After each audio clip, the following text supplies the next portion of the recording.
여러분 안녕하십니까. 역전의 용사들이 돌아왔습니다. 오늘 하루 숨가쁘게 달려왔습니다. 공직선거운동이 시작됐고요. 폭탄급의 공약이 쏟아지고 있습니다. 지금 이 순간에 속보가 들어왔는데요.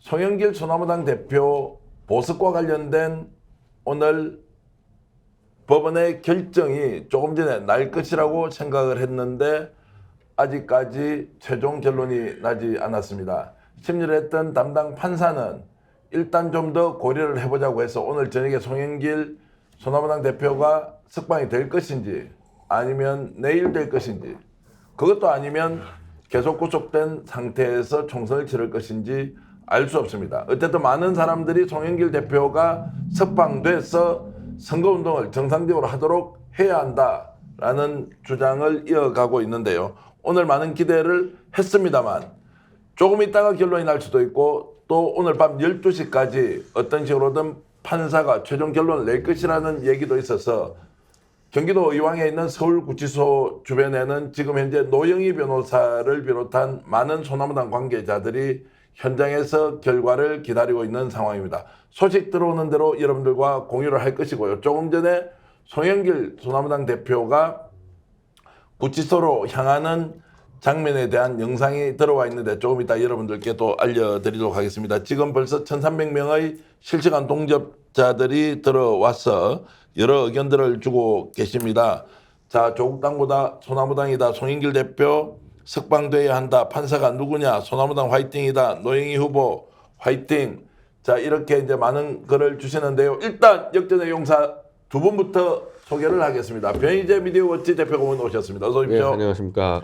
김성수 문화평론가 오셨습니다. 어서 오십시오. 안녕하세요. 김성수입니다. 지금 현재 한 분이 열심히 달려오고 있는데요. 구국의 강철 이빨 김종대 전 국회의원은 도착하는 대로 여러분들께 얼굴을 선보이면서 오늘 토론 이어가겠습니다. 자, 소나무당에서 이제 비례대표 2번으로 뛰고 있는 변희재 대표, 송영길 당대표의 석방 오늘 상당히 기대했을 텐데 법원에서는 된다도 아니고 안 된다도 아니다. 어떤 상황으로 봐야 됩니까? 그러니까 이제 보석이라는 거는 이제 감옥에 갇힌 사람 입장에서는 뭐 오아시스와 같은 거기 때문에 안 해줄 때는 무조건 빨리 기각을 합니다. 기대를 부풀리겠다가 기각하면은 이 사람에 대해서 장난친 꼴이 되기 때문에 이건 보석의 철칙인데 이미 송 대표가 보석 신청한 지가 이제 거의 2달이 넘어갔어요. 그러니까 이제 기각을 안 하고 계속 끌고 왔기 때문에 송 대표가 출마도 하고 당도 만들고 지금 어찌 보면은 한 몇 억을 지금 쓰고 있는 겁니다, 선거에다가. 네. 근데 제가 오늘 광주 갔다 왔지만은 사람이 와서 직접 선거운동 하는 거와 문자를 가지고 하는 거는 엄청난 차이가 있지 않습니까? 네. 그럼 예를 들면 만약에 기각을 하려고 그랬다면은 빨리 기각을 해줬으면 송 대표가 출마 안 했을 수도 있는 거예요. 네. 근데 계속 시간 끌어서 송 대표는 자기의 모든 걸 다 광주 선거에 쏟아놨는데 이제 와서 기각한다. 저는 이거는 불가능하지 않나. 여러 가지 따랐을 때. 그럼 이제 재판부 입장에서는 어쨌든 여러 권력 눈치도 보이니까 그렇죠. 최대한 이제 늦게까지 끝나는 게 뭐냐? 법정 선거운동 시한으로 보거든요. 그렇죠. 예. 그러니까 이게 법정 선거운동 시한이 28일 내일부터니까 예. 오늘 자정 전에 혹은 내일 아침에 그렇게 결정하지 않을까 저는 그렇게 예상을 결정을 할 했습니다. 것이다.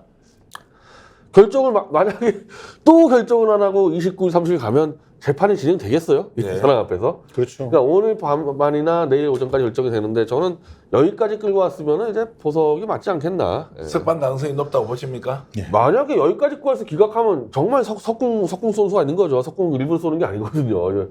저도 보석을 여러 번 신청했었고 봤는데 제가 말한 대로 기각하려면 빨리 기각시킵니다. 그 석궁이라는 표현보다는 국민적 반발이 장난할 것이다. 이런 표현으로 제가 이해를 하겠습니다. 김성수 평론가는 오늘 이제 판사의 이런 유보적 태도 어떻게 보십니까? 사실은 그 판사가 나름대로 명분이 있어야 어떤 결정들을 갖다 내릴 텐데 지금 보석을 받아들이지 않을 명분이 전혀 없어요. 그러니까 판사는 자신이 판결문으로서 모든 것들을 말하고 그게 영원히 박제가 됩니다. 그런데 이런 보석 신청이 있었을 때 아무런 명분이 없었음에도 불구하고 권력이 무서워서 질질 끌고 있었다. 혹은 권력의 입장에 손을 들어주는 그런 결정을 내렸다라고 하면 영원히 박제되는 일을 네. 스스로 하겠습니까? 그런 측면에서는 최대한 신중한 그런 제스처를 취해서 그래서 충분히 고민했는데 명분상 어쩔 수 없었다라는 그런 결론을 갖다 내리려고 준비를 네. 하고 있는 것 같습니다.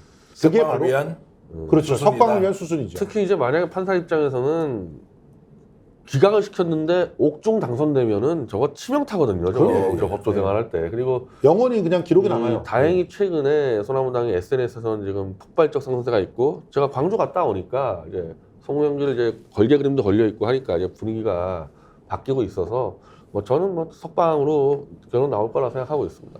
그 오늘 이제 실제로 심리를 했던 그 증인으로 나왔던 분이 이제 먹사연 지금 현재 네. 정치자금법 위반으로 구속되어 있는데 그분이 실제로 돈을 준 것이 어떤 목적을 가지고 준 것이 아니라 단순 기부였다. 예. 이런 이제 증언까지 했기 때문에 아마도 맞습니다. 이제 판사가 결정을 내리는 데는 명분은 충분히 확보했다. 다만 용기가 필요할 것이다. 지금 댓글로도 많은 분들이 글을 올려주시지만 검찰 눈치를 보고 있는 거 아니냐 판사가. 그렇지만 여러분 저희들은 좀 더 이성적으로 그 판사 이름이 누군지에 대해서 글을 올려주고 계시지만 뭐 이런 부분도 감정적으로는 이해하지만 대한민국 사법부가 여전히 살아있다는 생각을 지울 수 없고요. 또 하나는 종류의 표현을 이제 석궁이라고 했지만 뭐 그것을 어떤 식으로든 공격을 하겠다는 것이 아니라 그런 이제 민심의 좀 덜 끓는 분노가 드러날 것이다. 이런 정도로 생각을 하고 사법부에서 냉정하고 현실적이고 그리고 올바른 판단을 하기를 기대하면서 계속 결과를 좀 지켜보겠습니다. 자, 그러면 저희들이 오늘 이제 법원으로 나오는 심리를 위해서 법원으로 나오는 영상 하나 준비했는데요. 네. 현장에서 노영희 변호사가 직접 촬영을 한 것입니다. 영상 준비되어 있죠. 지금 잠깐 보여드리겠습니다.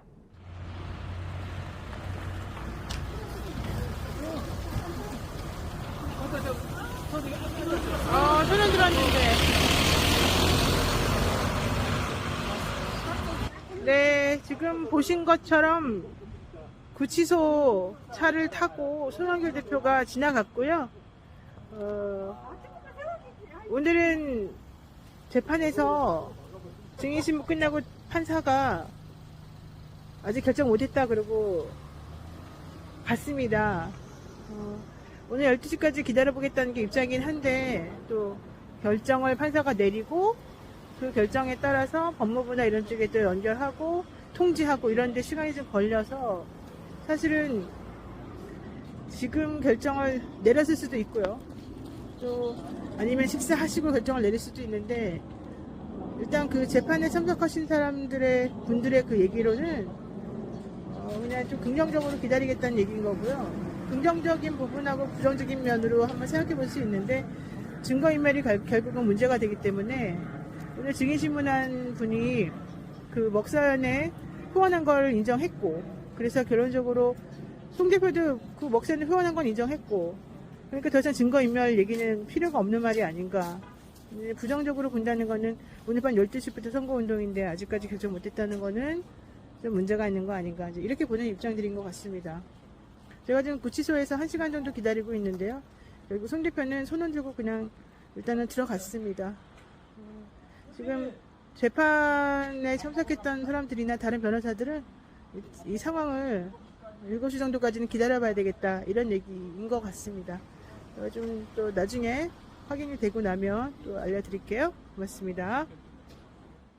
자, 워낙 급히 들어온 영상이어서 저희들 편집 못하고 바로 보내드렸는데 노영희 변호사가 지금 소나무당 비례대표 1번입니다. 노영희 변호사가 오늘 서울구치소에서 지금 송영길 대표가 저렇게 이제 그 서울중앙지법으로 가는 장면을 찍었고요.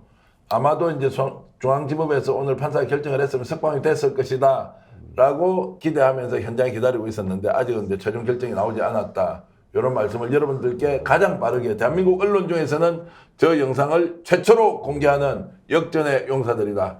우리 정말로 킬러 멤버인 노영희 변호사가 현장에서 직접 영상을 잡고 자기 스스로 찍어서 보냈으니 귀한 영상 보셨다 생각하시면서 송영길 대표가 석방이 될지 어떨지 여러분들 계속 좀 보시면 좋겠습니다. 자, 종영님께서는 스픽스 전 대표님 소나무당 방송 많이 해주셔야 하는데 공정하게 하고 있습니다. 소나무당 할 때는 소나무당 하고요. 또 조국혁신당 할 때는 조국혁신당 하고 그리고 녹색정의당도 열심히 하겠다. 그 순간에 김종대 전 국회의원 오셨습니다. 어서 오십시오. 안녕하세요. 예. 공동선대위원장입니다. 공동선대위원장으로 열심히 활동하고 계신데 지금 송영길 대표가 석방하는 문제 때문에 좀 이제 본 우리 토론 이전에 잠깐 얘기를 나누고 있었습니다. 네, 송영길 뉴스 대표 이제 봤습니다. 석방을 이제 많이 기대했는데 아직은 나오지 못하고 있어요. 어떻게 보십니까? 아니 뭐 판사가 뭐 저기 판결 또 연기하니 양해해달라 그랬다는데 예. 아니 무슨 뭐 판결을 내리면 안 내리는 거고 김영기고 아니면 아니지 뭐 자꾸 고민해 보겠다고 양해해달라고 이게 말이 됩니까 도대체가? 네. 그리고 또 이유도 희한하더라고. 그 풀어주고 선거운동하면은 거기에 뭐 조직을 만들 거 아니냐. 그 조직에 이 사건 관련자들이 올 거 아니냐. 아이고 뭔 상상력이 그렇게 풍부하셔. 아니 소설을 써 소설을. 아이고. 그러니까 그냥 판사가 하면 이제 하고 아니면 아닌 거지. 뭐 저런 궁시렁 거죠. 왜 정치적 판단을 하는 겁니까? 판사들이 원래 이렇게 되어버렸나요? 글쎄요. 그런데 뭐 재판에 미칠 영향을 뭐를 볼지는 모르겠습니다만은 일단은 판사들이 이렇게 무슨 숙주나물처럼 사그라들고 무슨 눈치 보고 이러면은 우선 사법의 신뢰가 그게 갑니까 그게? 네. 이 사실은 승진에, 냉정하게 진짜. 이 예. 승진에 너무 많은 영향을 미치고 대법원장 임명권을 가진 쪽에서 승진 가지고 이제 미끼를 던지면은 판사들이 이제 대부분 그걸 무는 뭐 그런 흐름인 것 같아요. 뭐 저도 뭐 재판을 뭐 구속된 생각 해봤는데 네. 솔직히 재판에 대해서 뭐 의미를 부여 안 합니다. 예. 그냥 정치적 판결을 나와버리니까. 그래서 이제 정치권이 사법부를 어떤 식으로든 이용하려고 하고 사법부가 거기에 굴하지 않아야 하는데 굴하는 상황, 눈치를 보는 상황, 정말 안타까운 대한민국이 지난 2년, 3년째 지금 계속되고 있는 걸 보면 이게 법리적 판단이 제일 중요하죠. 증거인멸과 당연하죠. 도주의 우려가 있느냐 없느냐. 그리고 이제 당사자는 지금 뭐 무죄라고 주장을 하고 있지 않습니까? 그 상황에서 후보 등록하고 선거운동을 해야 되는데 풀어줄 것이냐 말 것이냐 이것을 결정 못한다. 야, 이렇게 되면 대한민국이 우리가 공권력에 대해서 누가 어떻게 믿을 것이냐라는 근본적인 질문을 지금 할 수밖에 없는 상황입니다. 어찌됐든 송영길 대표와 관련된 소식과 조국 혁신당 이야기는 조금 있다가 저희들이 좀 더 다뤄봐야 할 필요가 있습니다. 비례대표 투표 그리고 지금 정당 지지율과 관련돼서 상당히 지금 변동의 요인들이 생겼기 때문에 오늘 그 부분도 막바지에 여러분들과 함께 집중적으로 토론을 할 것이고요. 자, 일단 오늘 이제 여야 간에 공식 선거운동을 하루 앞두고 이제 대규모 아니면 초대형 공약을 일단 내놨습니다. 자, 한동훈 비대위원장이 여의도를 없애겠다. 깜짝 놀랐습니다. 그런데 국회를 최종으로 옮기겠다. 그리고 나서 개발 제한을 사실상 풀어서 서울을 아예 국제도시로 만들겠다 이렇게 이제 선언을 했는데 김종대 의원님, 네. 그럼 노무현 대통령이 최초로 이제 세종으로 여의도 이전하고 그 당시엔 청와대도 옮기자, 수도 이전까지 하자. 그리고 박근혜 대통령이 이걸 끝까지 지켰지 않습니까? 네. 마지막에 활용점정 한동훈 비대위원장이 이제 한 겁니다. 좋게 평가할 수 있겠죠. 아니 뭐 얼마나 급했으면 이게 그동안 진보 정부가 내세웠던 공약을 덥석받는 거 예. 하는데 아유 오랜만에 국론 통일이 되는 것 같아요. 저는 기분은 좋아요. 네. 오랜만에 이게 통합이 되는구나. 이거는 일종의 어떤 굴복 아니냐 하는 생각도 들어요. 네. 그래서 이제 뭐 중도층이나 아니면 또 저기 경기도 충청권 여기 다 지금 선거가 지금 이상해지니까 네. 일단은 판을 교란시키는 교란 작전 같기도 하고. 얘 도대체 속내를 모르겠어 내가 지금 이걸 갖다가 그렇게 하자 그럴 때 얼마나 반대했습니까 그동안이. 근데 이거 뭐야 갑자기 이거 날벼락처럼 이거 난 속내를 모르겠는데 난 지금. 확실한 건 하나 있습니다. 한동훈 비대위원장이 자기가 정치를 시작하면 여의도 정치를 끝내겠다 그러더니 끝내네요. 여의도를. 예, 여의도를 이전함으로써 여의도 정치를 끝내는 네. 이런 말장난을 갖다 하고 있는 건데 실제로 대통령실이요 한동훈이 이런 그 공약을 갖다 제시를 하니까 바로 또 그걸 받았어요. 그래서 지금 이거는 한동훈이 역시 아바타로서의 자기 역할을 갖다 하고 있는 그런 상황이라고 볼 수밖에 없는 것이고 윤석열은 이제 막판에 몰렸을 때 지금 이러한 그런 반전 카드를 준비해 놓고 있었다라고 밖에 볼 수 없는 것이고 이 반전 카드를 통해서 국면을 흔들어 보겠다라는 그런 속셈인 것 같은데요. 실제로 지금 이렇게 되면서 오히려 정통 보수들이 아주 그냥 분노가 그냥 극에 달하는 그런 상황들이 만들어지고 있는 상황이고 실제로 민주당에서는 표정을 갖다가 고르고 있어요. 아우 너무 기분이 좋은데 그 기분이 좋다고 드러낼 수도 없는 그런 상황들이 만들어져서 결과적으로는 이거는 노무현 대통령을 비롯해서 문재인 대통령이나 지금 현재 이재명 대표까지를 띄워주는 그러한 형태로 전혀 판세를 갖다 흔들지 못하면서 귀결될 거다. 이렇게 보고 있습니다. 어찌됐든 전임 정부에서 추진했던 이런 진보적 공약을 받는다는 것은 박수를 당연히 쳐야 하고 또 국가 균형 발전의 측면에서 매우 중요하다. 네.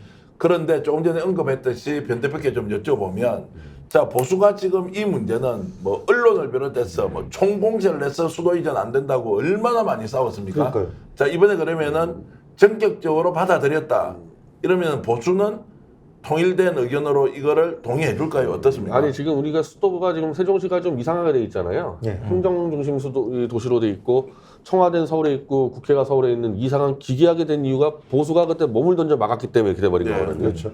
그래서 결국에는 수도 이전은 헌법으로 정해야 된다는 사안으로 이제 만들어놨고 그때 뛴 사람이 조갑재, 전광훈, 이석연 등등이고 그거를 헌법에 막히니까 그냥 이 관공서만 옮겨버린 게 지금의 세종시란 말입니다. 근데 이제 야금야금 간다는 얘기는 수도 이전을 한다는 얘기니까 이거는 보수에서 못 받아들이는 거죠. 도저히 받아들일 수 없는 거죠. 이거는 헌법에서 하기로 한 거를 그냥 슬쩍 옮겨버리는 거라서 저는 한동훈 장관이 그럼 과연 장관 아니죠, 비대위원장이 보수 너희 나가려면 나가라, 너희 표 필요 없다 이런 계산을 한 건지 아니면 이 사람이 보수가 아니다 보니까 뭔지 몰라가지고 한 건지 어쨌든 저거는 보수표 날아가는 데는 뭐 치명타를 날려 치명타를.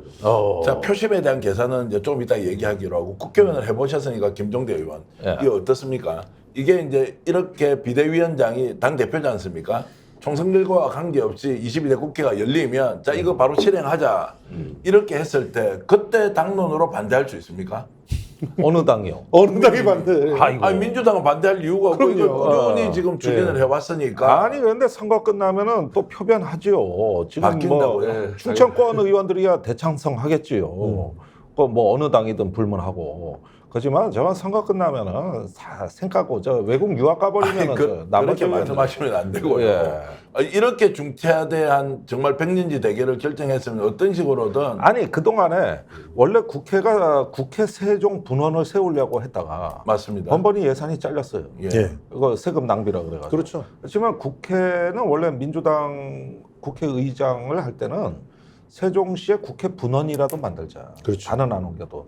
이래가지고 몇 번 그거 예산을 올렸다가 잘렸는데 이번에 저렇게 해가지고 그냥 통째로 옮겨버리자 그러면 민주당은 받을 가능성이 많지만 문제는 국민의힘에서 누가 이걸 추진해 나갈 주체가 있겠습니까? 그렇죠. 이건 선거용이기 때문에 저는 저거 믿을 필요도 없고 성사되지도 않을 거다. 지금 저 당내에서 논쟁이 없는 건요. 어차피 총선 끝나면 또 제낀다는 생각하기 때문에 논쟁도 안 하고 각자 알아서 표 구해라 이런 분위기 같아요. 글쎄. 실제로 지금 국민들 같은 경우는 이 공약에 대해서 신뢰를 안 하고 있어요. 그러니까 지금 이게 2,000명 그 증원, 의대 정원 2,000명 증원 공약을 이미 보면서 이들이 어떤 방식으로 공약을 하고 그것을 어떻게 풀어나간지를 갖다가 정말 몸소리 쳐줄 정도로 봤잖아요. 그러니까 지금 이 내용도 결과적으로는 쇼만 하다가 총선에서 뭔가 충청도의 민심을 갖다 좀 흔들어 보면은 그걸로 됐네. 안 되면 말지 뭐. 이런 식의 태도로 갈 그렇게 거라고 갈 거예요. 보고 있는 거예요. 아니, 그리고 문화금융도시로 여의도는 만들고 예. 국회는 빼겠다는 얘기인데 아니 있는 금융기관 산업은행 옮기잖아요. 산업은행 부산으로. 옮기면서 무슨 말도 안 되는 아니 제일 큰 저기 그러니까요. 그 여의도 북도에서는 제일 큰 게 산업은행이에요. 맞습니다. 그리고 뭐 수출입은행이 있고 이렇다고. 예.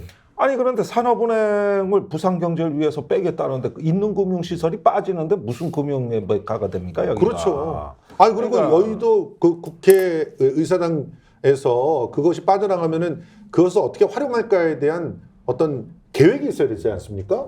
계획이 전혀 없어요. 그런 걸 세워본 적도 없고 그런 논의 자체를 계속 거부해왔어요. 그런데 거기다가 무슨 문화공간을 만듭니까? 그냥 거기를 다 공원으로 만들면 문화가 뭐 저절로 와요? 아니 뭐 그거는 좀 노력해서 그러니까. 만들고 저는 이제 국토 균형 발전주의자여서 국가 균형 발전주의자여서 이게 너무너무 좋은 공약이고 이건 어떤 식으로든 22대 국회에서 관철시켜야 한다. 그렇죠. 이런 생각이 너무 강하게 들어서 아니 저도 대의원 찬성이에요. 예. 그런데 아니, 하지 않을 거라고 이렇게 아니, 내 말은 이야기를 이제 해버리니까. 국힘당이 100석 이하로 완전히 쪼그라져가지고 예. 그냥 200석으로 밀어붙일 수 있겠지만은 예. 총선 끝나면 국힘당은 그냥 다 제낄 겁니다. 예. 와, 네, 처음 다시 그걸 지킬 수 없는 공약을 음. 그냥 던져버렸다 이렇게 이제 표명하시는데 특히 대구, 경남 그리고 부산 이쪽에서 당선된 의원들은 예. 결사적으로 막으려고 할 거예요. 그렇기 때문에 결과적으로 지금 국민들이나 혹은 더불어민주당에서 이 공약을 제시한 대로 그대로 받아서 실행을 하려면 더불어서 용산 대통령실 이전까지도 같이 갖고 오면서 제대로 수도 이전이라고 하는 부분들을 만들어서 프레임을 짜서 결국 이번 총선에 활용을 해서 200석 이상을 달라, 개헌까지 할 수 있게 해달라 이렇게 호소를 하는 게 필요한 시점이다 이렇게 볼 수 있습니다. 뭐 제가 알기로는 대구, 경북이나 부산, 경남도 다 동의를 하고요. 다만 이제 수도권 의원들, 서울하고 경기도 지역의 의원들이 지난번에도 엄청나게 반대를 해서 사실상 수도권 공화국이다. 이것을 해체해야만 대한민국 미래가 있다고 했는데 그 당시에 뭐 보수 언론을 필두로 해서 결사 반대를 했던 것은 이제 수도권에 있는 국회의원들이었다. 민주당 이렇게 의원들도 마찬가지일 거고. 맞습니다. 그런데 이제 이게 이런 식으로 가면은 결국 노무현이 출발시켰던 이런 이제 수도의 세종 이전, 일단 국회는 간다. 이제 용산 대통령실, 청와대는 어떻게 할 것인지 좀 더 두고 봐야 하지만 굉장히 폭발력 있는 공약을 던졌는데 앞에 앉아 계신 세 분은 또 말 바꿀 것이다 이렇게 표명하고 표도 별로 못 얻을 것이다 이렇게 이제 생각을 하시는 거네요. 아니 그런데 그 노무현 대통령 때 가장 그 논란이 됐던 게 뭐 여러 가지 현안이 있지만 수도 이전 문제였습니다. 네. 그때 헌법재판소까지 위헌 청구가 돼가지고 그때 참 재밌는 판결이 나왔는데 관습 헌법이라는 게 그렇죠. 나왔어요. 그런데 그 대법원장 얘기는 헌법재판소장 얘기는 경국대전에 나와 있대. 한양이 서울이라는 게 수도라는 게 경국대전 이래로 우리가 이렇게 지켜왔던 수도인데 그런 관습 헌법에 어긋난다 해가지고 위헌 판결 때리니까 그래서 행정복합도시로 계획이 변경된 거 아닙니까? 네. 예, 그러면은 이걸 수도 이전하고 동일시하게 되면은 이거는 저 국민의힘이 감당할 수가 없어요. 그 표현을 스스로 쓰게 되면은. 네. 그냥 국회 이전으로 해서 퉁치면서 한번 교란시켜 보자는 거예요.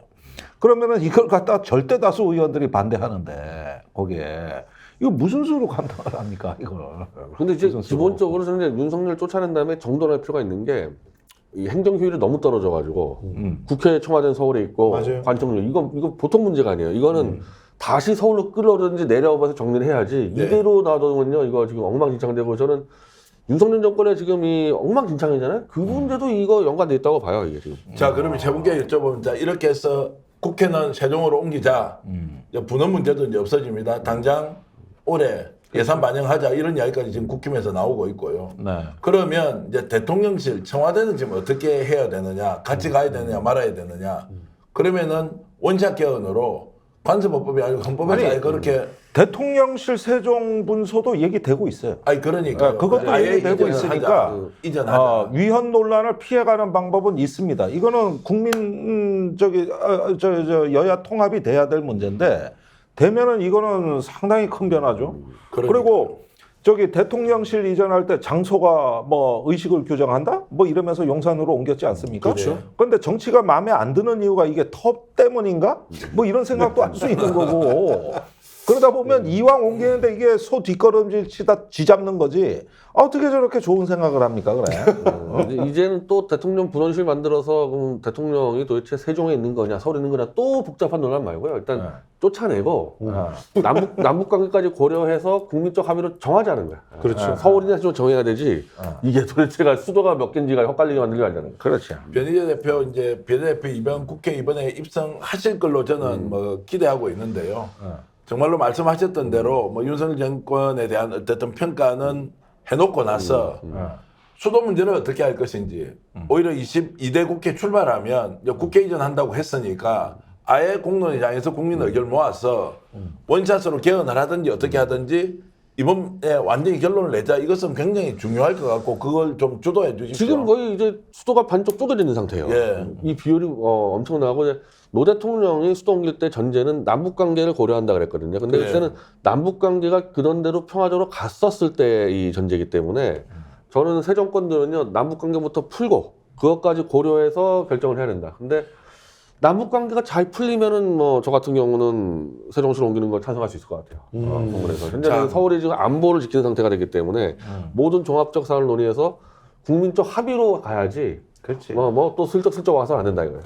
자, 민주당 쪽 분위기를 보니까 차라리 잘 됐다. 이거 진보 정책 받았으니까 이것은 절대 우리가 놓쳐서는 안 된다라고 이제 얘기를 하는데 김종대 의원 말씀대로 야 이거 분명히 말 바꿀 건데 너무 성급하게 반응하지 마라. 민주당은 진짜 한다는 거야 아니야 이거 좀 지켜봐야 한다. 아니 그러니까 그 문자적으로는 환영 표시를 해야죠. 예. 그런데 이미 조국 혁신당을 했어요. 예. 지금 뭐 환영한다 그랬어요. 이재명 대표도 원칙적으로는 환영하는 환영한다 그런 그랬어요. 예, 그러니까 상황입니다. 예. 이거는 나쁠 게 없어요. 민주당이나 조국 혁신당은 손해 볼 게 없다고. 예. 네가 그랬어? 진짜야? 하면서 오히려 더 물고 들어오게 할 필요가 있죠. 나머진 국민의힘 사정이지 이건 민주당 사정은 아니지 않습니까? 이 문제가. 그래서 제가 이제 드는 생각이 야권에서는 이 문제를 쟁점화를 좀 시켜서 표의 득실 여부에 대한 생각보다는 이번 총선 과정에서 이걸 명확하게 도장을 좀 찍어 놓자라고 하는 면에서 확인하고 재확인하고 그래서 구체적인 공약으로 더 나갈 수 있도록 이렇게 좀 밀어붙여야 되는 거 아니냐라는 이런 의견도 있는데 어떻게 보시나요?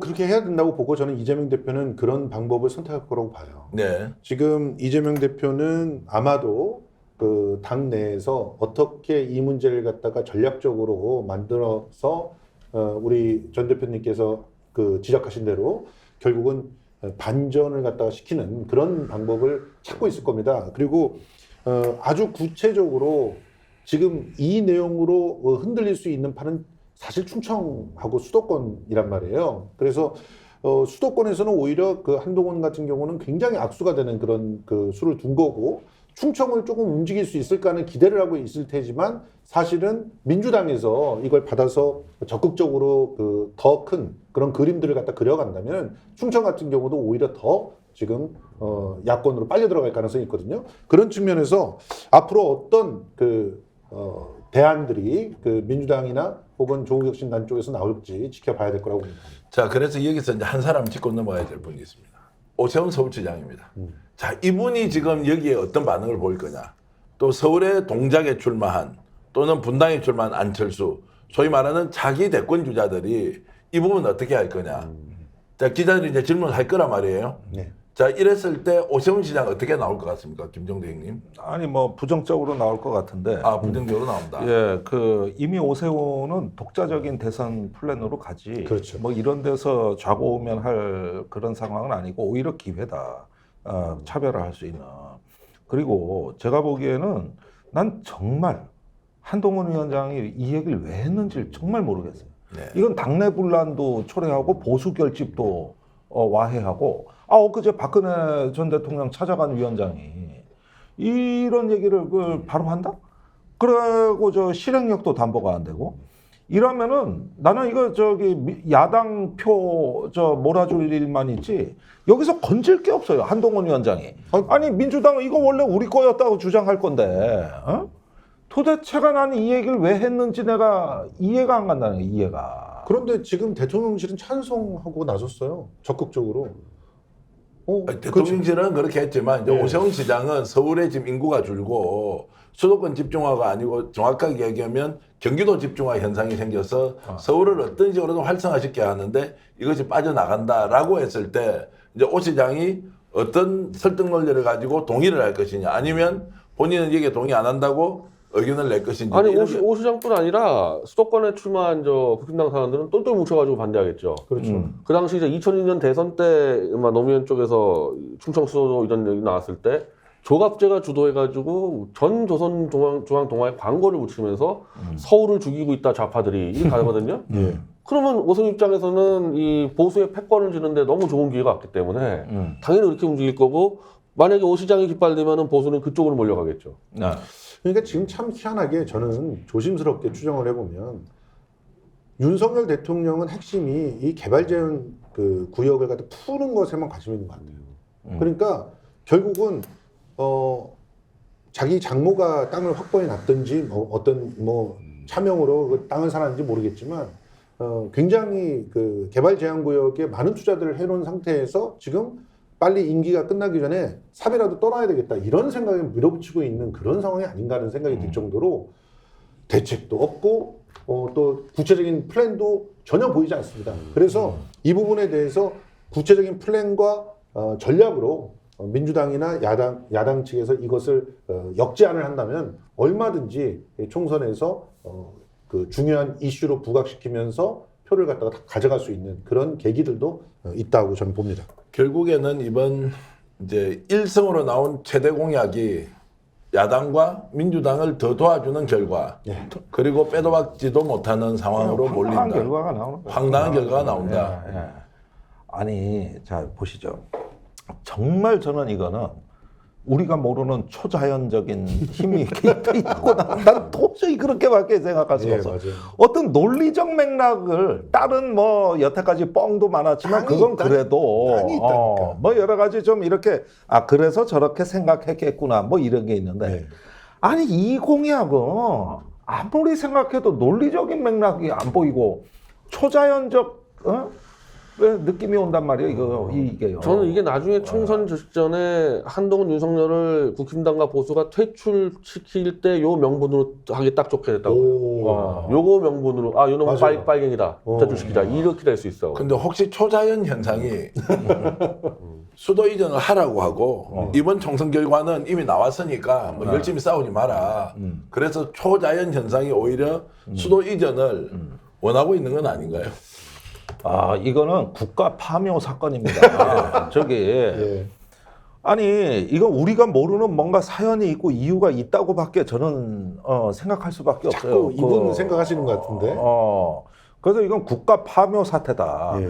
그런데 자 이전을 하더라도 어떤 면에서 이제 그 우리가 헌법적인 문제, 국민 통합이라는 프로세스 문제 이런 걸 통해 가지고 참으로 해결해야 될 문제들이 많은데. 난데없이 이렇게 전향을 하고 들어오시면 전향도 극단적 전향이에요. 극단적 전향을 하고 들어오시면 이거 어떻게 되겠냐고. 저는요 이게 국민의힘 수도권 의원들의 야당화 현상을 촉진할 거다. 혹시 그래서 용산으로 기운이 좋다고 옮겼는데 그때 하나 빼먹고 있던 초자연 현상이 있어요.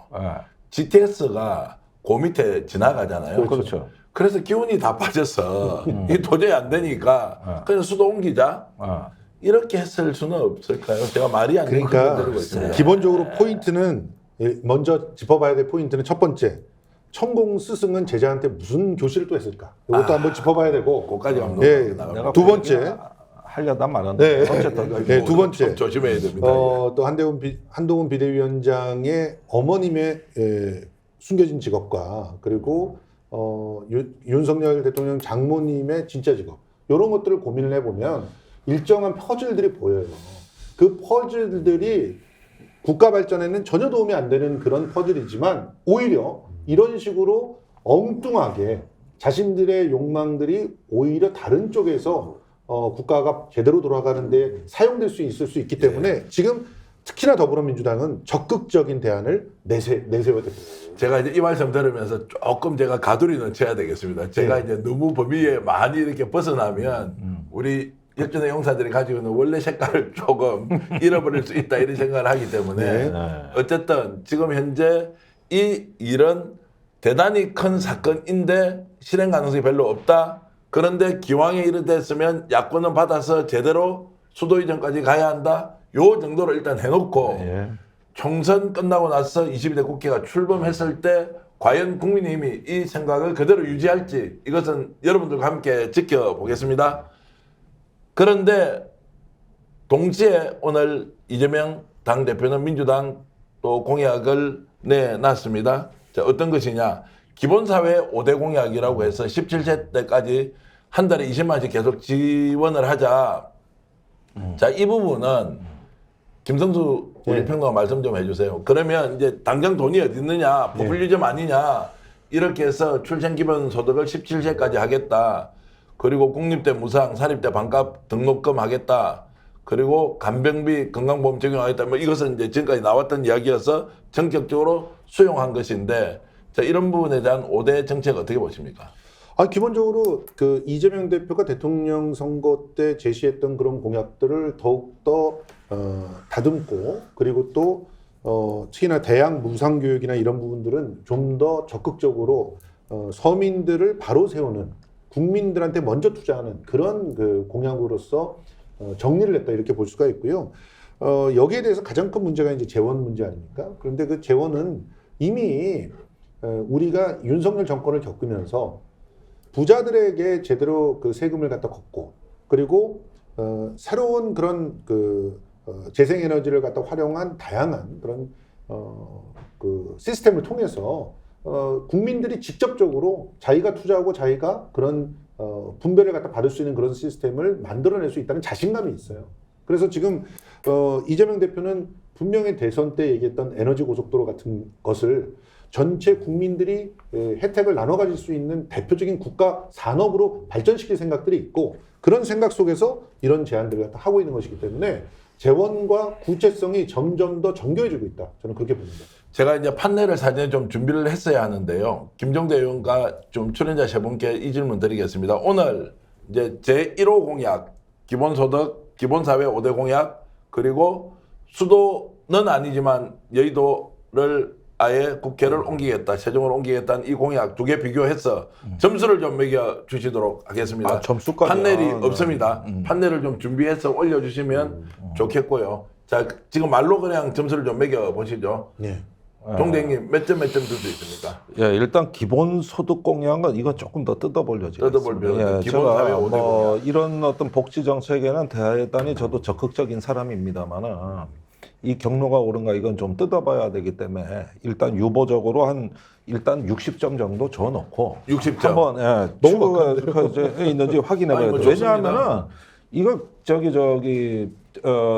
저출산 고령화의 핵심 사항들을 끄집어내서 이걸 기본 사회라는 개념으로 진단을 한 거거든요. 그렇죠. 그런데 여기에는 나중에 내가 말씀드릴 기회가 있겠습니다. 몇 가지 함정이 있습니다. 예. 그 다음에 세종시 이전에 대해서는 이건 100점도 모자라죠. 우리로서 너무 감사하죠. 땡큐죠. 예. 예, 그런데 역시 진정성이 있느냐 없느냐 이 부분에서 무너지는 거지. 말로써야 이거 높은 점수 줘야죠. 예. 예, 그래서 이거는 오히려 제가 100점. 예.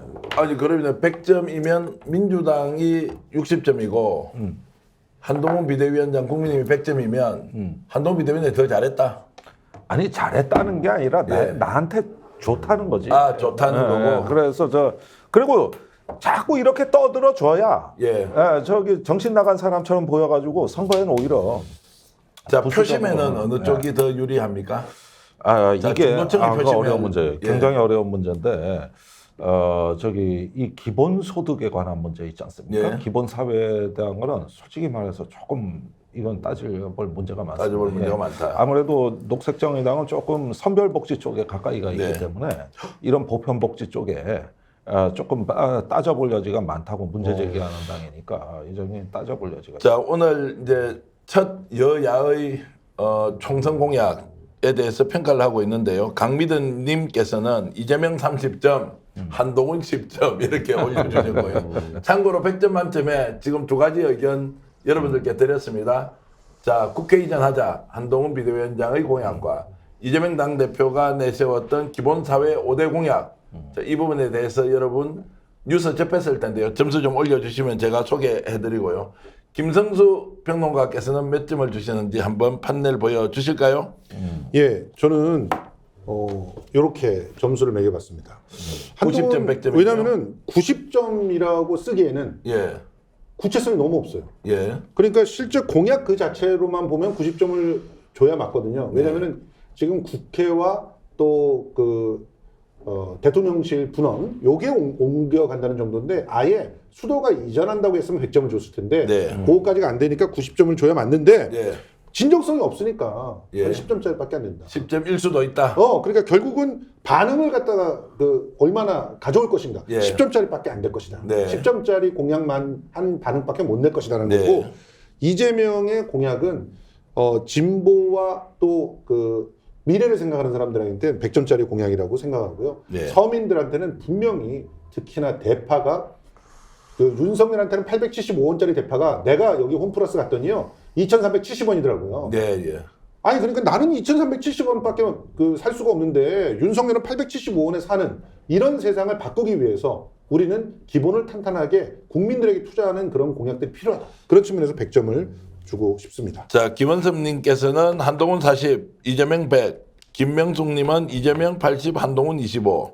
그리고 우기님께서는 이미 변희재 대표가 몇 점 줄지 다 알고 있다고 올렸습니다. 변희재 대표는 정말 심각하다는. 심각하다는 거고. 둘 다 정말 심각하구나. 최방준 이런 사람들한테 님께서는 나라 맡겼다, 나라 끝장나겠다 생각이 들 정도인데. 자, 두 분 그럼 말씀으로 해주시죠. 아니, 지금 뭐 몇 점 몇 점 둘 다 0점 주고 싶은데. 둘다 뭐 0점. 한동훈은 저건 아예 점수 줄 아예 가치도 없고.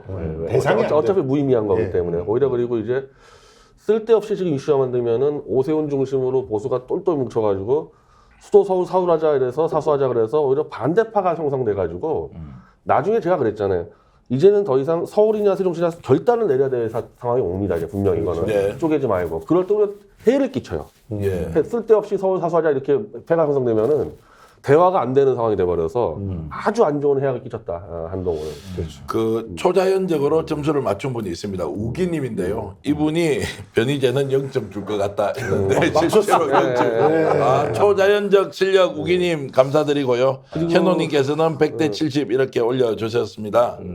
그리고 말씀하시죠. 이재명 대표는 그러니까 본인이 그 대권 때 왜 실패했는지를 고민을 한 번도 안 해보는 사람 같아요. 그러니까 김대중 씨가 대권을 4번을 가면서 사실 계속 보완을 했거든요. 예. 보완하다가 막판 4번째는 결국 김종필, 박태준까지 손을 잡았는데 결국 중간층하고 합리적 보수까지를 끌어안아야 된다. 이 조직과 이 연령대 등등 보수가 압도한단 말이에요. 이 고연령 사회에서는. 그럼 이 정책을 포지션을 폭을 넓혀야 되는데 지금 저거 딱 보자마자 저는 문재인의 그 소득 중심 경제에 더 강화된 제가 볼 때 더 왼쪽이에요. 더 왼쪽. 그것 때문에 사실 이 지난 대선 때 문재인 심판 여론은 6대4가 돼버려서 뭐 안 된 거 아닙니까? 그러면은 그거보다 오른쪽으로 가야 되는데 어떻게 또 왼쪽으로 가냐 저 부분 대해서는. 그냥 기본소득 그럼 제가 볼 때는 또 돈 나눠주는 거고 특히 저 국립대 무상에다가 사립대 반값 야 이거는 이 대학 구조 공부를 해봤나 이 부분에 대해서 저희 소나무당은 사실 좀 깊이 연구하는 사람들이 좀 있어요. 뭐 저도 좀 공부 많이 했고 정치에서 몇 사람을 했는데 국립대를 무상 가려면요 사립대 풀어줘야 됩니다. 이거는 이게 구조적으로 그렇게 갈 수밖에 없어요. 만약에 사립대를 반값하면 사립대다가 돈을 또 넣는다는 거 아닙니까? 정부 세금을? 그럼 국립대하고 사립대하고 차이가 없어져 버려 이거는. 그러니까 국립대를 완전히 이제 무상 수준하게 싸게 하는 그 반면에 사립대는 100% 자율을 해줘야 됩니다. 그래야지 정책 효과가 나는데 국립대 무상 사립대 반값 아무 생각 없이 돈 푸는겠다는 얘기예요. 저거는 안 들여다본 거야, 안 들여다본 거 저거. 자, 어찌됐든 뭐 거기다가 이제 감정비 아니 건강보험 지금 건강보험대에서 지금 의사 2,000명 적응도 마찬가지인데 건강보험 지금 설계가 지금 파괴될 상황인데 그것 없이 어떻게 저런 것들을 막 늘려가느냐. 그러면 의사들이 요청하는 게 한두 개가 아니거든요. 보험료 포함시켜달라는 게. 그 중에서 왜 간병비냐. 그런 게 없어요, 전혀. 저는 그냥 간병비는 뭐 국가 지원이 있잖아요. 예, 있고 저 확대해야 건강보험이 한다는 아니지 다른 지원이 있는 있어요. 거예요. 저기다 왜 집어넣냐는 거예요, 예. 건강보험에다가. 지금 이제 100%안 되고 있고 실제 간병비는 아니, 물론이죠. 개인이 이제 예. 가족 노동을 통해서 그 간병하는 게 워낙 힘들고 돈이 많이 드니까 이제 이런 것들을 이제 좀 국가가 해결하자 이런 것인데 어쨌든 이렇게 정리하겠습니다. 지금 변희재 대표 말씀과 김성도 평론가는 민주당의 그 기본사회 5대 공약에 대해서는 첨예하게 다른 의견이다. 예. 이렇게 일단 하고요. 자, 그래서 지금 초반전에 판세가 어떻게 갈 것 같느냐. 자, 이미 우리가 알고 있는 판세 위에 오늘 양당이 제1대 공약을 내세웠는데 이것이 이제 총선 전체의 판을 흔들 건지 못 흔들 건지 이렇게 이제 얘기해야 합니다. 민감하게 지금 현장 상황 또는 정치 그 경쟁 구도를 지금 연구하고 계신 우리 김정도 형님께 말씀드리면 실제로 박빙선부 지역이 50에서 60곳이다. 민주당이 확실히 앞서고 국힘은 뒤처지지만 박빙 지역이 한 50곳에서 60곳 정도 된다. 요 그대로 믿습니까? 어떻습니까? 글쎄요, 일단은 그 수치보다도 추세가 예. 일단은 그 상황까지 간 건 맞는데 네. 이게 더 계속 가속화되느냐 여부가 핵심인 것 같습니다. 네. 근데 제가 보기에는 그 뭐 민주당이나 그쪽 일각에서 또 야권 일각에서 230석 얘기까지 나오고 그러는데 이건 좀 너무 많이 나가신 거고. 예. 그다음에 격전지가 50에서 60군데 되는 거는 어떤 면이냐면은 지금 정당 지지도하고 후보 지지도가 예전에 한 2주 전까지만 해도 대략 일치했거든요. 예. 근데 최근에 와가지고 다 제각기 움직이고 있어요. 예. 그래서 디커플링 현상이 지금 가속화되고 있다. 그렇게 보면은 저는 격전지가 늘어나고 있다는 거에는 동의를 합니다만은 어떤 그런 현상의 저변에는 민주당 후보의 약진세가 너무 두드러집니다. 그래서 격전이긴 하지만은 그 중에 3분의 2 정도가 민주당이 유리한 네. 이런 격전지로 보여지죠. 자, 그러면 200대 100의 상황이 이제 올 수도 있다는 건데, 제가 이제 어저께 우리 방송하면서 이런 이야기 했습니다. 범야권이 지금 200석을 외치는 사람들이 나왔습니다. 박지원 전 원장도 나와서는 이제 200대 100이고 탄핵 국면 가는 거 아니냐. 근데 당에서는 조심해라, 조심해라. 그렇지, 조심해. 지금 그냥 고개 들면 안 된다. 이제 이런 것도 있는데, 제가 이제 세 분한테 좀 여쭤보고 싶은 것은 200대 100이라는 이 얘기를 하면 실제로 변 대표 총선에 민주당이 역풍을 맞을 수도 있습니까? 아니 가능하다고 그러니까 지금 판세가 우리가 200석 할 수 있다 이렇게 얘기하는 거랑 예. 200석을 할 기회가 있다 목숨 걸고 하자 이건 다르잖아요. 예, 예. 목표를 설정해서 이번 기회에 윤석열을 끝장내 200석 해야 됩니다 이렇게 주장하는 거 하면 되는 거지. 예. 평가하지 말라는 거야. 평가하지 말고 무조건 설정은 200석으로 해라. 예. 이게 국민적 요구다. 이래 왜 부작품을 맞습니까? 그리고 실제로 그 우리가 뭐 아주 너무 기초적인 그런 선거 이론만 보더라도 일대로 대세가 완전히 굳혀지게 되면요. 그다음에 그 대세가 오히려 더 강화되는 그런 그 현상이 밴드웨건이 벌어지는 거죠. 밴드웨건이 네. 되는 것이지 언더독이 되는 현상을 갖다 역풍이라고 하면은 그거는 오히려 지금 어떤 측면에서는 이 선거 국면에서는 결코 맞지 않는 부분이에요. 네. 윤석열이 지금 거의 나와서 1200조, 1300조를 갖다가 몰아준다라고 허풍을 떨면서 그러면서 의사들과 싸우고 그리고 또 지금 뭐 그 공수처와 싸우고 이러고 있지 않습니까? 그렇게 싸우고 있는 사람한테 힘을 갖고 마구 그 분탕질하듯 싸우고 있는 사람한테 어떻게 불쌍하다는 마음이 생겨요. 피해자나 약자가 돼서 뭔가 일을 해보려고 하는데 그냥 야당들이 날개 꺾어버리고 탄핵시키려고 한다. 그러니까 불쌍해져야 되는 건데 지금 윤석열은 기본적으로 불쌍한 마음 자체를 만들어내지 못하고 있어요. 한동훈은 그러면 그야말로 호소라도 하고 예전에 그 뭐 조롱을 당하긴 했지만 큰절이라도 하면서 사람들한테 제발 좀 한 표를 달라고 호소를 하며 다녀야 되는데 완전히 세상에서 자기가 제일 잘난 사람처럼 하고 다녀요. 네. 거기서 어떻게 언더독이 생기겠습니까? 네. 그러니까 결과적으로는 지금 민주당이 그 얘기하고 있는 것을 모르는 바는 아니되 오히려 당당하게 200석을 주면 우리가 그걸로 해낼 수 있는 것들이 이렇게 있다라고 하는 걸 강화시키면서 밴드웨건을 갖다가 노리는 것이 더 지혜롭지 않을까 그런 생각들을 하고 있습니다. 그래서 지금 투표율을 높이지 않으면 야권이 200석 달성 어려울 것이다. 그래서 투표를 높이려면 뭔가 동인, 움직일 수 있는 모티베이션, 동기부여를 해야 하는데 그 동기가 뭐냐? 정권심판 합시다, 정권심판 합시다. 이건 너무 식상하다는 거예요, 김종대 의원님. 그래서 야 우리 200석 이상 갔어. 그 다음에 탄핵 또는 사퇴 또는 퇴진, 하야 이걸 구체적으로 민주당이 지금 내놔야 하는데 여기에 대해서 민주당이 제대로 못하고 있다. 이 부분은 어떻게 아니 보세요? 그런데 일단은 심판까지가 전 적절하다고 봐요. 심판. 예, 그 이후 프로세스를 얘기하는 거는 이건 좀 어떻게 보면은 그때야말로 진짜 저 역풍이 불 수도 있는 거죠. 그러니까 우리는 야당의 의무는 심판에 있는 것이지 그 뒤에 탄핵을 하냐 하야를 하냐 이런 부분들은 국민이 결정하는 문제입니다. 네. 2016년에도 그랬어요. 그러니까 이런 부분에서는 야당은 심판의 맨 앞줄에 시민의 앞줄에 서 있겠습니다. 이 정도로 야당이 충분하지. 그 이후에 뭐 거국내작을 하자든지 뭐 임시정부를 세우자는 사람도 있고 그러던데 난 이런 용어는 좀 부적절하다고 그럼 봐요. 200석 이 그런 문제는 거죠. 어떻게 보세요? 김종대 의원께서는. 아니 그러니까 그 뭐 변 대표께서 말씀을 잘해 주셨습니다. 그런데 사실 우리가 한 번도 보지 못한 국면이에요. 예. 보수 정당이 100석 미만으로 된다? 저는 직관적으로는 여태까지 상상하기 어렵고 가보지 않은 길이었기 때문에 일단 지금 이런 상황에 있어가지고 저기 어떤 국회가 하나의 어떤 200석의 효과를 발휘할 수 있도록 또 그렇게 얻을 수 있도록 우리가 지금부터 남은 선거를 최선을 다하겠다 이런 정도로 충분한 걸 가지고 일부 인사들이 앞서가면서 자꾸 뭐 200석, 220석 뭐 예측 프로그램을 돌리는데 난 이런 건 좀 너무 좀 저기 오만해 보인다 이거예요. 너무 오만해 보여. 자, 그래서 제가 속도감 있게 진행하겠습니다. 그러면 지난 21대 총선에서 투표율이 66%였습니다. 네. 자, 그러면 이번 총선 투표율 예측하는 것은 역풍하고 관계없는 거 아닙니까? 그렇죠. 자, 투표율 몇 %쯤 될 건지 여러분들 한번 세 분이 좀 이 보도에 우리 판넬에 좀 써주시고요. 여러분들도 어려운 이번 총선에 어느 정도 투표율이 될 것이냐. 지금 현재 나오는 얘기는 투표율이 55% 이하로 떨어지게 되면 국힘이 매우 유리할 것이고 65%가 넘으면 확실히 민주당 쪽이 우세할 것이다. 범야권이 훨씬 더 좋을 것이다. 그래서 그 기준을 한 60%에서 많이 보는 분은 65%를 보는 것 같고요. 지난번에 180석을 민주당이 얻었을 때 그때 상황은 66%의 투표율이었다.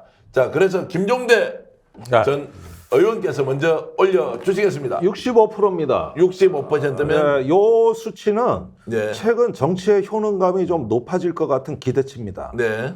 이게 65%까지 밀어 올리는 부력으로 작용할 것이다. 네. 좀 그렇게 봐요. 자, 그리고 우리 김성두 평론가께서는 70% 들어주셨습니다. 더 높네. 더 저는 높아진다. 70%가 넘을 것이다라고 보고 예. 그 결정적인 공을 조국혁신당과 소나무당이 만들어낼 거라고 생각합니다. 네. 왜냐하면 지금 정치적 효능감들이 없었던 선거들이 어떨 때 있었느냐. 지역구에서 내가 원하는 후보는 나오지 않는데 근데 어쩔 수 없이 적대적 공생관계에서 내가 진짜 국민의힘을 찍을 수 없으니까 민주당을 찍고 민주당을 찍을 수 없으니까 국민의힘을 찍던 이런 모습들이 갇혀 있었거든요. 네. 근데 연동형 비례대표가 이걸 갖다 깨주기 시작했는데 이번에 지금 이 예전에 연동형 대표제에서도 차마 보지 못했던 아주 똘똘하면서 그리고 어떤 면에서 대체제가 될 수도 있을 거라고 기대가 되는 그런 정당들이 나오기 시작했단 말이에요. 이런 정당들이 막판까지 나에게 몇 번까지 허락을 해달라고 호소를 하면서 사실상 지금 현재 그 세종갑 같은 데가 그래요. 민주당 당원들은 지금 거기 가서 투표하기 싫다 그래요. 네. 그런데 자 조국을 가서 살리기 위해서 당신이 가서 그래도 투표를 해주십시오. 무효표를 찍더라도 비례는 조국을 찍어주세요. 이렇게 호소하고 있잖아요. 네. 소나무당도 마찬가지로 호소할 거란 말이에요. 네. 광주에서 아유 진짜 지금 이계호 같은 그런 사람이 나와가지고 또 단수 공천 받으니까 속상하시죠. 그렇지만 안 찍더라도 그래도 소나무당 찍기 위해서 투표장에 나가십시오라고 한단 말이죠. 그런 측면이 끌어올릴 수 있는 그런 퍼센테이지가 최소한 5%는 된다. 그런 측면에서 70% 이상이 전 나올 거라고 봅니다. 자, 지금 조금 그 시간이 걸리더라도 여러분들이 올려주신 그 예상 투표율 제가 공개하겠습니다. 한리버님 70%, 그리고 제라늄 꽃님 72%, 지게레님 70%, 한빵님 75%, 김현수님 62%, 그리고 김여운님 65%, 강미던님 72%, 김명숙님 72%, 향기로운3 71%, 해위 키위님 68%, 팥죽은 내 인생님은 70.99 나옵니다. 정확합니다라면서 스스로 박수를 치고 있습니다. 그렇게 해주셨고, 그리고 혁거세님께서는 78% 주셨고, 김영환님 70, 스텝 한이님 70, 그 여인님 65, 다 읽지를 못하겠습니다. 송도경님 감사합니다. WSJ 자님 감사하고요. 그리고 타이타님 68, 남인춘건님, 태정마마님 다 못 읽어드리겠는데 죄송합니다. 자, 마지막으로 변희재 대표는 어떻게 보고 있는지 지금 보여주십시오. 지난 총선하고 동률로 지금 보고 있는데 지난 총선과 동률인 66%다. 왜 그러냐면은 범야권은 지난 총선보다 한 5에서 10% 상승할 요인이 충분해요. 네. 아까 말씀드린 대로 소나무당과 조국신당으로 메뉴가 많아졌기 때문에 집에 누워 있을 사람이 새로운 메뉴가 나왔으니까 찍으러 가다가 지역구는 민주당 찍을 수가 있기 때문에 그렇죠. 5에서 10% 상승하는데 보수가 그만큼 줄어들 거다. 이 투표율을 굉장히 크게 하락할 겁니다. 그만큼 하락돼서 지난해 총선하고 유사할 것 같다는. 자, 그러면 여기에 오히려 0.6만 더 써봐요. 66.6 어떻습니까? 그러니까 좀 누구한테는 지옥이 보수가 될 만한 숫자. 보수가 어느 정도 떨어질지 예측이 안 돼서 그런데, 예, 그러니까 이 범 윤석열 퇴진령이 오르는 거를 상쇄할 정도로 아마 보수가 떨어질 거예요. 예. 그렇게 되면 결국 의석수 차이는 더 많이 난다. 의석 차이 이렇게. 어마하게 나는데 투표율은 그대로인 거죠. 그러니까. 예. 자, 윤당주님, 공명님, 촛불님 다들 67% 그리고 87.5도 있습니다. 자, 이런 선거는 1980년대에 저희들이 직선제 투표에 예. 80년 넘긴 적은 있었고요. 자, 그리고 강미덤님 좋은 걸 계속 주셔서 감사하고요. 강철중님도 감사드립니다. 어쨌든 많은 분들이 이렇게 의견 주셨는데 대체적인 의견은 지난 총선과 비슷하거나 그거보다는 높을 것이다라는 의견으로 가는 것 같습니다. 그러면 총선 결과는 200석이 되든 안 되든 거기에 대해서 조심스럽게 저희들이 전망하더라도 총선의 열기는 매우 뜨거울 것이다. 이렇게 이제 볼 수 있겠습니다, 여러분. 예. 여러분과 비슷한 생각이지 않습니까? 그러면 여러분은 이미 정치 고관여층으로 이 자리에서 정치 평론하셔도 아무런 문제가 없는 대한민국 최고의 정치 애국자들이시다 이렇게 말씀드리겠습니다. 자, 그래서 비례대표 선거와 관련된 부분으로 이제 가면은 조금 전에 언급했듯이 소나무당이냐 조국혁신당이냐 막 이렇게 이야기가 나오는데 오늘 이제 조국혁신당에서 안타깝게도 문제가 하나 터져버렸습니다. 박은정 검사가 지금 현재 비례대표 1번으로 지금 등재가 되어 있는데 지난 1년 동안 재산이 무려 41억 원이 늘었는데 수임 사건 수가 무려 150여 건이었다. 이제 이런 이야기가 있습니다. 예. 국민 정서상 받아들이기 매우 어렵고 이게 조국 혁신당에는 상당히 악재가 될 것 같은데 혹시 이 소식 김정대 의원도 보셨습니까? 뭐 보긴 봤습니다. 뉴스를 어떻습니까? 봤는데. 글쎄 이게 정관예우냐 아니냐 논란인 것 같아요. 그렇죠. 네. 그런데 이제 박은정 변호사 남편. 검사 그 남편이죠. 측 해명은 남편이 이제 퇴직하면서 연금을 일시에 수령을 했다는 이야기가 좀 있고 퇴직금이 있고 이래가지고 좀 많이 받았다. 그것이지 전부 정관예우는 아니지 않느냐 이 얘기예요. 근데 상식적으로는 좀 많아요. 그렇다고 보기에도 좀 굉장히 액수가 좀 과하다 하는 느낌도 들고 대부분 정관예우에서 어디 로펌 같은데 취직하면은 한 10억에서 한 20억 받지 않습니까? 그런데 여기는 지금 40몇 억이 그 연금 일시부를 고려한다 하더라도 이게 내역이 지금 내가 자세히 못 봐서 그러는데 여기엔 너무 좀 금액이 지나치지 않냐 이런 생각은 좀 들어요. 한 달에 15건을 했고 뭐 전체적으로 160건, 160건 정도를 수임을 했는데 이게 이제 정관이다 아니다 있고 또 제가 딱 생각나는 사람이 안대희 대법관 있잖아요. 그렇죠. 이분이 그 당 대표인가 뭐 대선 총리, 후보로 총리 때. 총리 후보로 지명됐을 때 16억. 16억 정도를 1년에 16억 했다고 늘었고. 해서 그 국민 정서를 이제 읽지 근데 못했다 이렇게 됐는데 야, 이 부분은 참 조국혁신당을 적극적으로 박수치고 응원하는 저로서도 야, 이거 어떻게 이제 해소해 나갈 거지 이런 생각이 바로 좀 들더라고요, 변 대표. 지금 이게 조선일보 보는데 이 자산이 41억 현금으로 40억 늘었기 때문에 예. 이거 다 수임료면 정관예우 아니야 했는데 박은정 이제 후보죠.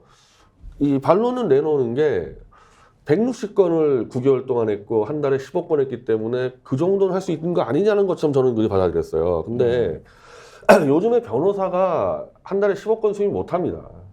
한 달에 10억 건 수에서 160건 했다는 얘기는 제 상식으로는 그게 정관예우예요. 네. 변호사가 직접 사건 맡아가지고 막 지가 쓰면 어떻게 한 달에 10억 건 합니까? 근데 전관들은요, 이렇게 이름을 넣어준단 말이에요, 사건에다가. 그걸로 돈을 버는데, 지금 해명한 걸 보면은, 제가 알고 있는 정관예우 그대로 해명이 된 겁니다, 이게. 근데 조국 교수가 이 당을 창당하기 전부터 정관예우 철폐를 주장했었거든요.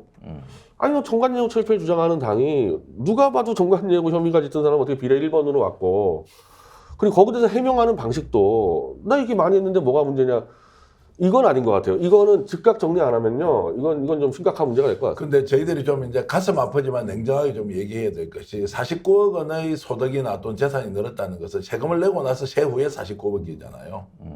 그러면 실제로 뭐 2억 정도 이상 연봉을 받는 사람은 세금이 거의 뭐 50%에 가깝거든요.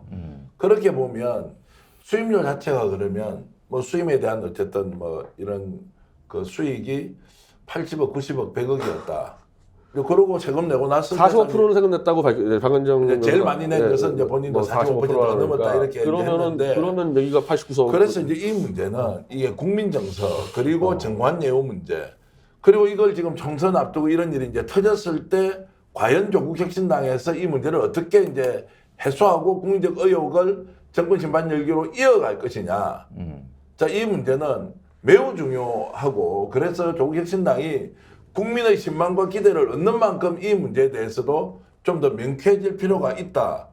이렇게 하면 제가 너무 과하게 정치평론합니까, 김종대 의원? 아니 방향은 맞다고 봅니다. 그런데 자 이미 후보 등록이 끝난 내일 선거운동이 이제 첫날인데 예. 지금은 뭐 저기 불가능해요.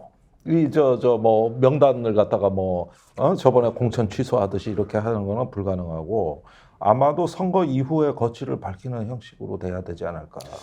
지금 뭐 일단은 그 팩트 체크 하나를 하면은 본인의 페이스북에서는 그 세금이 세전이라고 얘기를 한 것 같아요. 아, 세전이다. 예. 예, 예. 그러니까 49.5%의 세금을 낼 예정이다. 5월에. 그러니까 대부분 이제 그 자영업자들은 2회 내니까.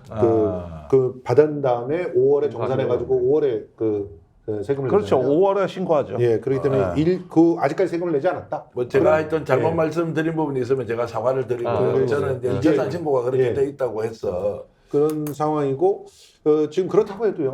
뭐 지금 안대희 대법관의 그런 케이스에 필적할 만큼의 재산이 늘어나는 건 사실이거든요. 그러면 그 부분에 대해서 우리 남편이나 나나 흔히 말하는 친문 검사였기 때문에 그 정관용으로 재산 불린 게 아니다라고 하는 걸 입증을 하시면 돼요. 입증하고 해명을 하시면 돼요. 근데 그걸 과연 어떻게 입증하고 해명할 수 있을지는 앞으로 지켜봐야 될 거라고 봅니다. 저는 이거보다도 더 중요한 게 그 국정 문제예요. 김준영. 네, 김준영 6번. 원장의 아들이 15살 때, 물론 김준영 원장이 국제 결혼을 했기 때문에 아들한테는 이중 국적이 나오는 건 사실이잖아요. 근데 15살에 적극적으로 미국 국적을 취득을 했어요. 물론 아버지 입장에서 걔가 미국 국적을 취득한다는데 뭘 어떻게 간섭하느냐? 그러면 국회의원에 나오지 말아야죠. 그렇지 않습니까? 국회의원에 나오지 말았어야 되는 거예요.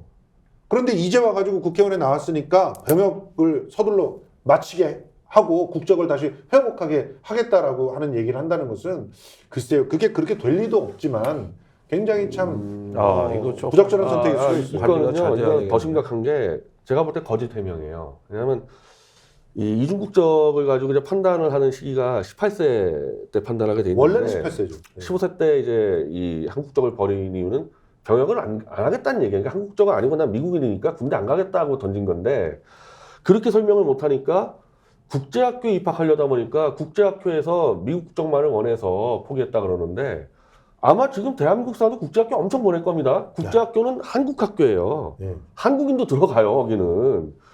그래서 이제 한동훈 딸이 들어갔어요. 예, 외국인 학교도 외국인 학교가 조금 다니는데 외국인 학교도요. 외국에 3년 거주하면 다 들어갑니다. 예. 어디 한국에 있는 학교 가는데 한국적을 포기하라고 누가 그런 강요를 합니까?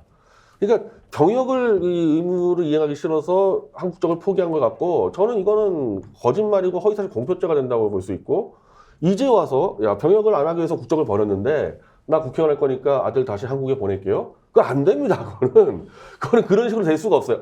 한 번 이 국적을 포기했는데 자기의 국회의원 이익을 위해서 다시 국적을 달라 한국 국적을 그 되지도 않은 얘기를 외교안보 전문가라는 사람이 지금 국민을 몇 번 속이고 있습니까 이 사람은 이거. 갑자기 스티븐 유가 생각이 나잖아요. 스티브 유 때문에 이게 강화된 거예요. 사실 그렇죠. 이게 지금 박은정 문제하고 이 두 문제는요. 우리 김종대 선배는 선거 후라 그러는데 이 조국 신당이 바람을 켜서 이 정권 심판론을 확대해서 200선 얘기 나온 겁니다. 예. 이거 두 건이요 한꺼번에 그냥 범야권 다 박살낼 수 있는 게 똑같네 얘들도 똑같네 윤석열하고 이 말 나오면 큰일 나거든요.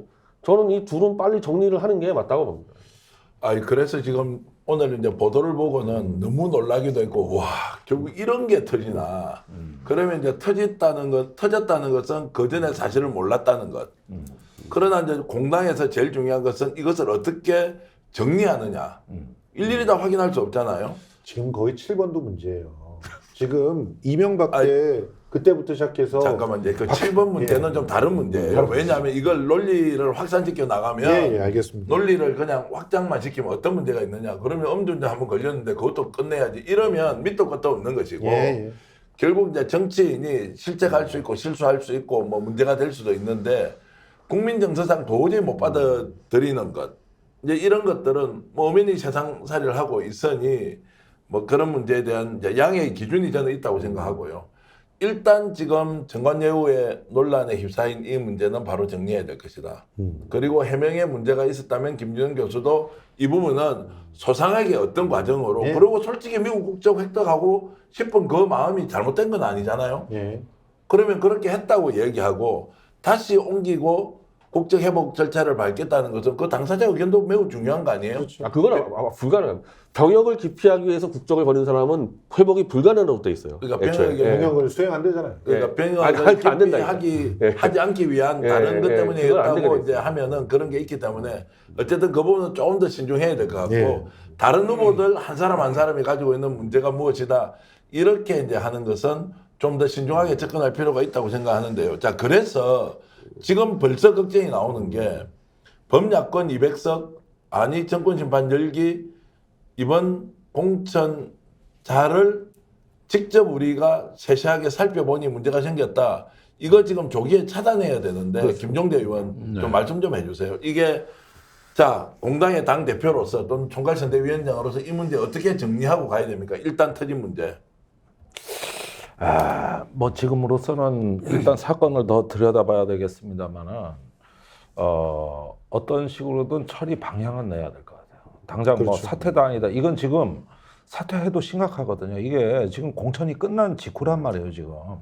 그러니까 처리 방향을 어떻게 설정하느냐 문제인데 일단은 선거 중이라도 재검증을 해서 잘못된 점이 있다면 잘못된 점을 밝히겠다. 이런 정도로 하고 이거는 선거 이후에도 계속 그 합당한 처리가 될 것이다. 예. 이렇게 해야 되는 게 이제 전례가 있는 게 뭐냐면은 옛날에 진보당 1번이 스스로 사퇴한 적이 있어요. 후보를 받아가지고. 그렇죠. 그리고 요번에는 뭐 공천 때도 몇 명 사퇴했습니다. 정의당 때 신장식 한번 사퇴했었잖아요. 진짜. 아니 그때는 공천 전이었어요. 전이었었네. 예, 그거는 당에서 사퇴하도록 권고를 했고, 나 선관위 등록 전에 이거. 그걸 본인이 받아들인 거거든요. 그러니까 그거는 한번 처벌이 됐던 사안입니다. 이건 오히려 조금 문제가 수월해 보이는데 새로 발견된 게 문제예요. 그러면은 이 부분에 대한 처리 방향은 내놔야 될 것 같다. 일단은 어떤 뭐 소명이건 뭐건 하고 계속 뭐 위원회라도 구성해서 이런 부분에 대한 이거 원래 전례가 지금 없는 극히 드문 일이라서 처리 방향이라도 책임 있게 내놔야 될 것 같아요. 자, 오늘 뜨겁게 토론했는데 시간 가는 줄 몰랐습니다, 여러분. 8시부터 또 정말로 여러분들이 좋아하시는 디톡스라는 프로그램이 신장식, 김종대 그리고 대한민국 최고의 앵커인 박성대 앵커가 준비해놓은 생방 프로그램이 곧 이어지는데요. 네. 그것 때문에 제가 더 이상 방송을 할 수 신장식 때문에 없습니다. 물어보세요. 어떻게 처리할 건지. 자, 그래서 낮에 하느라고 못 예, 물어봤지. 그러니까 오늘 8시에 제가 한다면서 자, 8시에. 그래서 여러분들 오늘 이 내용은 녹화입니다. 이 내용은 내일 다시 자세히 여러분들과 함께 나누기로 하고요. 역대 용사들 함께 뭉쳐서 좋은 소식 전달해드리기 위해서 최선을 다했고요. 구독, 좋아요 그리고 공유해 주시는 거 꼭 부탁드리겠습니다. 그리고 제가 역전의 함에 다 함께 용사들 대한민국 해외에 계신 재외동포 여러분 함께 역전의 용사들 그런 마음으로 매일매일 살아가길 바라겠습니다. 역전의 용사들!